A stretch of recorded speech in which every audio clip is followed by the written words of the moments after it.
Hello dear students, welcome to Devika's Commerce and Management Academy.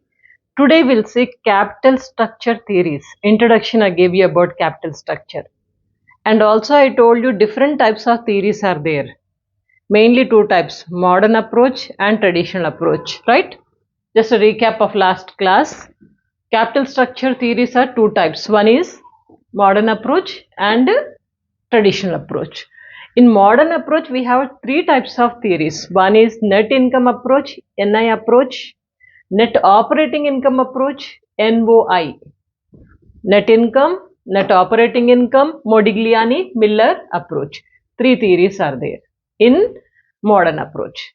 So we'll study all these things in one class only. Just stay focused, very important, and it's not so tough. By the way, let me tell you, capital structure means what? Capital we take for the organization. So that structure is capital structure. Sometimes we are issuing only equity shares, sometimes we are issuing equity shares with preference shares, sometimes even debentures also. But capital structure is talks about only the long term funds only, not short term, right? Now let's focus first net income approach and net operating income approach. Okay, what is net income approach? Net income approach says that as per the net income theory, a firm can increase its value or lower the overall cost of capital. A firm can increase its value or lower the overall cost of capital. Cost of capital has to decrease, or otherwise they can increase the value of the capital by increasing the proportion of debt in the capital structure, by increasing the proportion of the debt in the capital structure. It means, simple words you can understand, whenever company wants to increase the funds, what they can do, they can increase only the cost of, not cost, sorry, they can increase the debentures, debt they can increase it. Why debt they have to increase? They are saying, net income approach, why they are saying increase the debt only? In debt will get the tax deduction. Whereas if you issue equity shares or preference shares, no tax deduction. So this approach says that you increase the debt whenever you want. So that would be always a best capital structure. Okay. So use debt more. Once again, you just study this paragraph. As per net income theory, a firm can increase its value or lower the overall cost of capital by increase the proportion of debt. Where is the marker? Proportion of debt. So this in the capital structure. Increase the debt because it's having the tax benefit, right? So this is saying the net income approach, simple funda, remember. Now there are some assumptions. What are the assumptions for this net income approach? First thing is that there are no corporate tax. Other corporate tax are not there. Okay, and cost of, always remember, cost of debt is less than cost of equity. Cost of equity is always more, whereas cost of debt is less. Would you agree? Because of the tax deduction, right?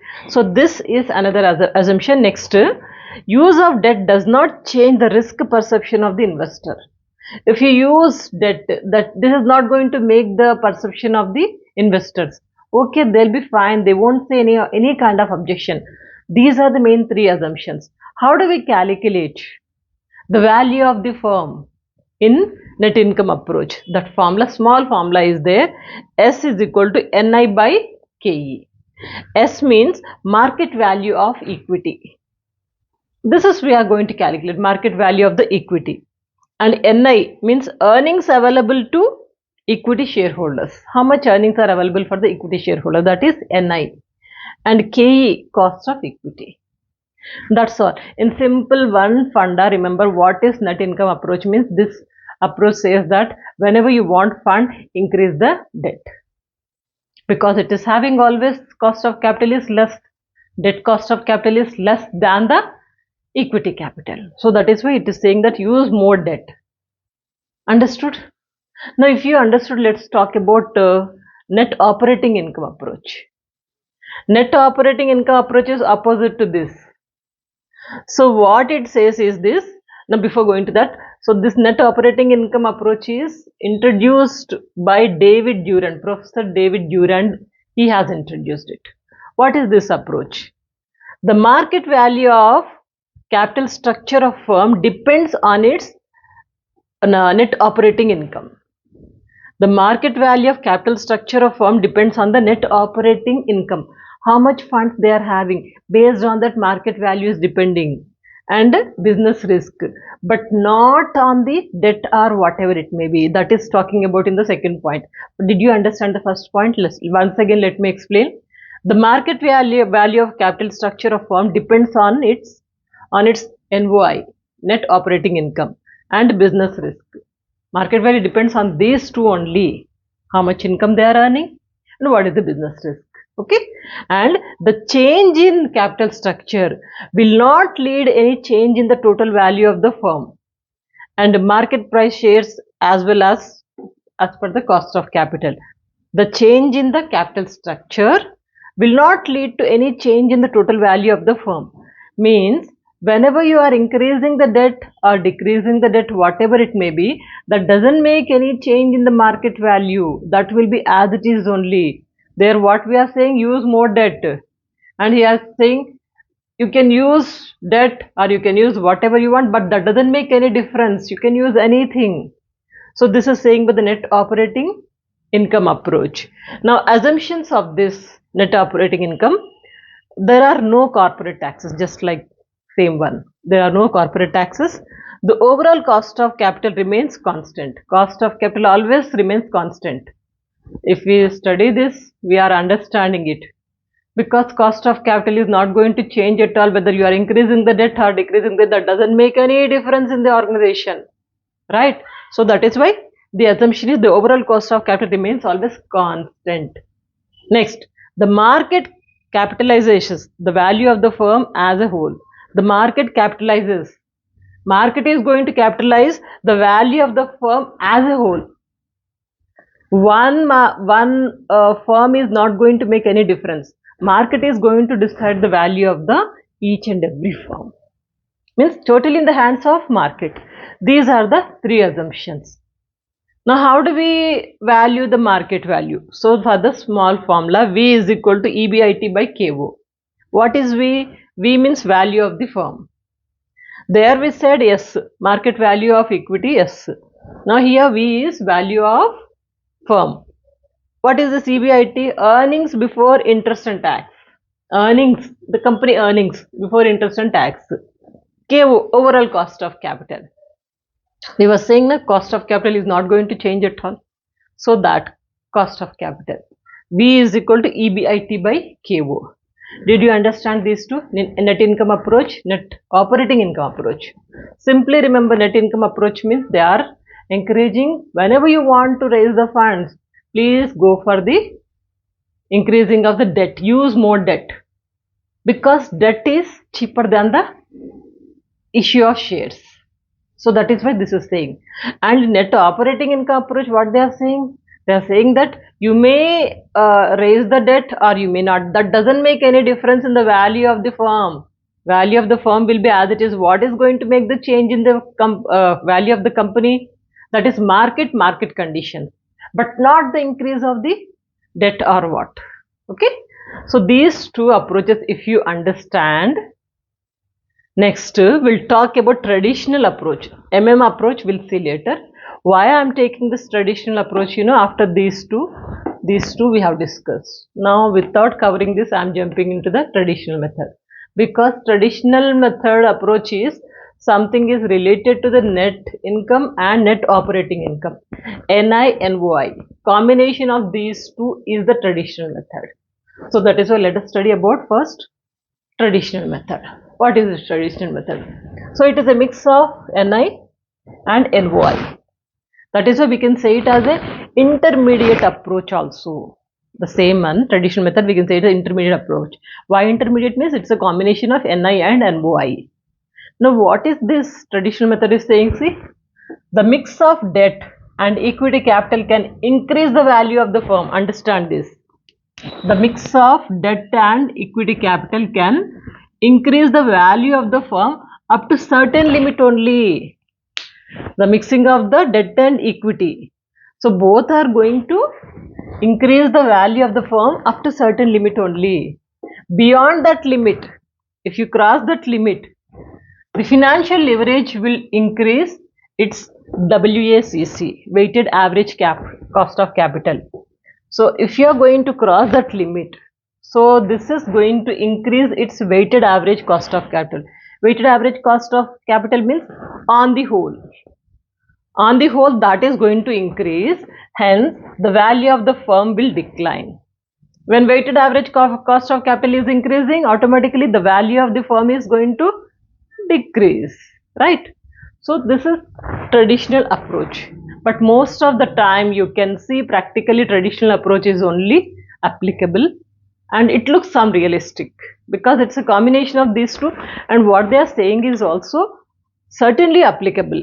In simple words, if you want to remember this approach is saying that debt and equity capital, shares, equity shares, both you can increase it to one level, but after that certain period the value will come down, means we may not be utilizing it properly.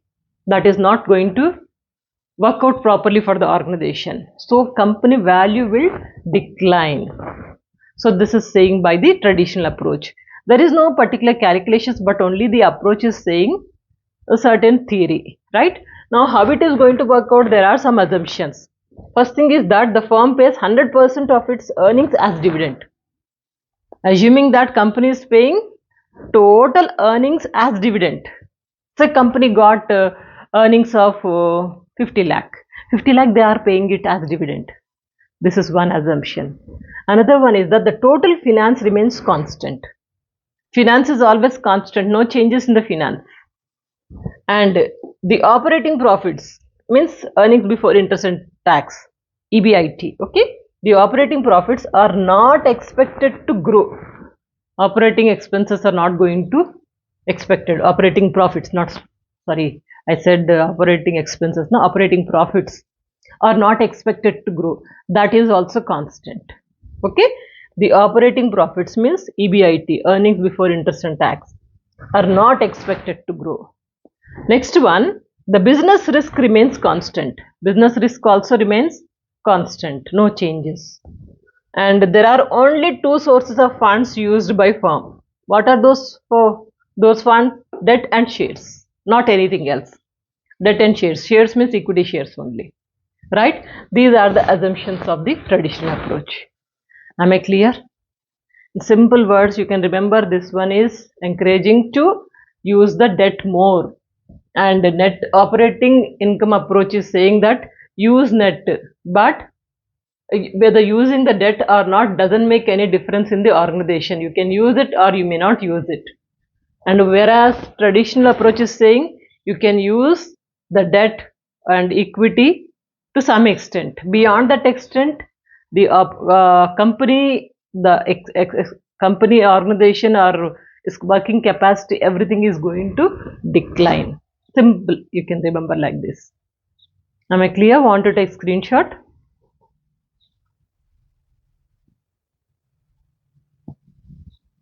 If you understood this, just stay connected. I'll clean everything. Then after that, we'll see the last approach, that is approach, Modigliani Miller approach. Now let's focus on Modigliani Miller theory. So before going to that, let me give you a recap of the previous slide. Three theories we have discussed. NI approach. NI approach is what was saying, issue the debt more. So that will be more convenient, more beneficial for the organization because of tax benefit. Next, NOI approach. NOI approach is saying that whether issuing debt or equity doesn't matter at all. That's not going to make any difference in the organization activities. What's going to make the difference? Market conditions. Whereas the third theory, the traditional theory, so we have discussed about mainly you can issue the debt and shares to some extent, but not beyond that. When you increase beyond that limit, then automatically that makes difference on the weighted average cost of capital, that will decline the capital or company's position. So that is three theories we have discussed. Now theory. theory is Modigliani Miller theory. It is mainly based on the tax deduction. If tax is applicable, if tax is not applicable. If at all tax is applicable, then you better to issue the simple words I am saying. If tax is applicable, you better to issue the debt more. Are you getting it? You have to issue the debt more because tax benefit is there. Tax benefit is there, so you better to issue the debt. Whereas tax benefit is not applicable, then automatically please remember that no, there is no question whether you issue the debt or not. That doesn't make any difference. There's no use at all. There's no benefit at all. So this is saying by the theory. The same thing now I have mentioned in very clearly. So two theories are there. Theory of irrelevance. Theory of irrelevance means in the absence of taxes, no taxes. Irrelevance, no taxes. Second one is theory of relevance, where taxes are assuming, taxes are existing. If at all tax is not there, it is theory of irrelevance. What it is saying? The theory proves that the cost of capital is not affected by the changes in the capital structure, or says that debt equity mix is irrelevant in the determination of the total value of the firm. The value of the firm is depending on the expected future earnings only. So the theory proves that the cost of capital is not affected by changes in the capital structure, or says that debt equity mix is irrelevant because tax is not there. Okay. So in the absence of tax. So this is irrelevant in the determination of the total value of the firm. To determine the total value of the firm, that doesn't make any difference issuing the debt or issuing the equity, doesn't matter at all because tax is not there. So in such case, the value of the firm depending on the expected future earnings only. Whether issuing debt or issuing the equity, that doesn't make any difference at all because here tax is missing. There is no existence of tax. Whereas in the second case, theory of relevance, when tax n is missing here,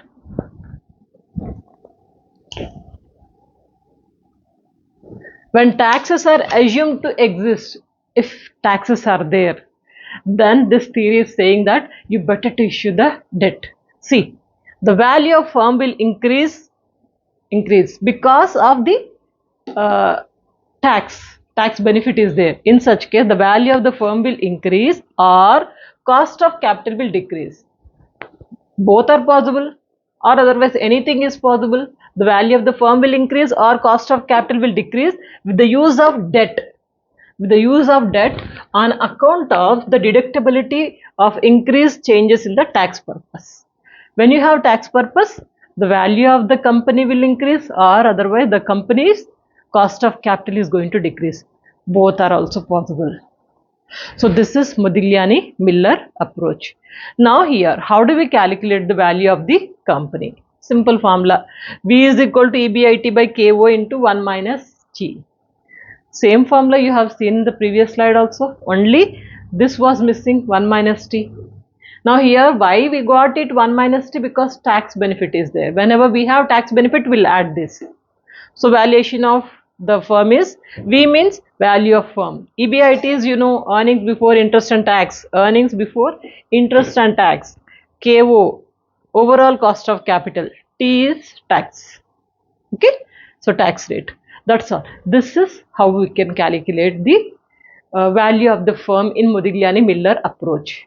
Now here we have some assumptions also. What are the assumptions? Simple 4 assumptions are there. First assumption is that there is a perfect capital market. Perfect capital market. We have studied in economics. Perfect capital market. Main feature is that there are many sellers, many buyers are there. Perfect capital market. And there is no retained earnings also. Means company is not keeping any retained earnings. Whatever they are getting, everything is distributed to the shareholders and also debenture holders. They are not keeping any retained earnings. This is another important assumption. And next one, the dividend payout ratio is 100%. Dividend is 100% they are paying. No retained earnings. Right now, this point is corrected with this third point. Right? And the business consists of the same level of business risk. Business is having the same level of risk. Okay, so consists of the same level of the business risk. Whatever they are facing it, the same risk they are going to maintain. This is about Modigliani Miller. Simply you can remember theory of irrelevance where tax is not applicable. Tax is not applicable means whether you are issuing your debt or not, that doesn't make any difference at all. Where theory of relevance, tax is there, tax is existing. When tax is existing, always better to issue the debt more than the equity shares. So that cost of capital will decrease. Am I clear? Want to take screenshot? Yes.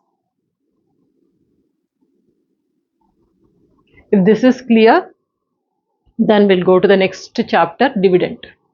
Dividend theory is also there, very important. But easy also. Need not to give much strain. Easy way, lucid way, I'll explain it. Just stay connected and don't forget to share these videos. Everything is free of cost for you all. Use it and get good marks. Stay connected. Good luck.